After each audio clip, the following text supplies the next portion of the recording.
Breaking news చూస్తున్నాం. హిందూ సంప్రదాయం ప్రకారం గ్రహణాలకు ప్రత్యేకమైనటువంటి ప్రాముఖ్యత ఉంటుంది. సాధారణంగా సూర్యగ్రహణం, చంద్రగ్రహణం వేరు నెలల్లో వస్తూ ఉంటాయి. కానీ ఈసారి మాత్రం ఒకే నెలలో రెండు గ్రహణాలు ఒకే నెలలో వచ్చాయి.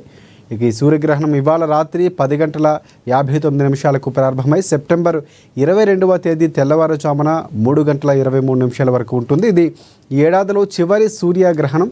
ఇక 2027 ఆగస్టు 2వ తేదీన సంభవించే సూర్యగ్రహణం ఈ దశాబ్దంలోనే అతిపెద్దది.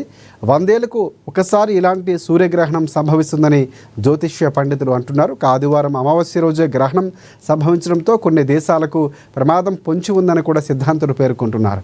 కాగా భారత్లో ఈ గ్రహణం కనిపించే అవకాశం లేదని జ్యోతిష్యులు తెలియజేస్తున్నారు. అయితే ఈ సూర్యగ్రహణం ప్రభావం ముఖ్యంగా 4 రాశులపై దాని ప్రభావం చూపిస్తుంది.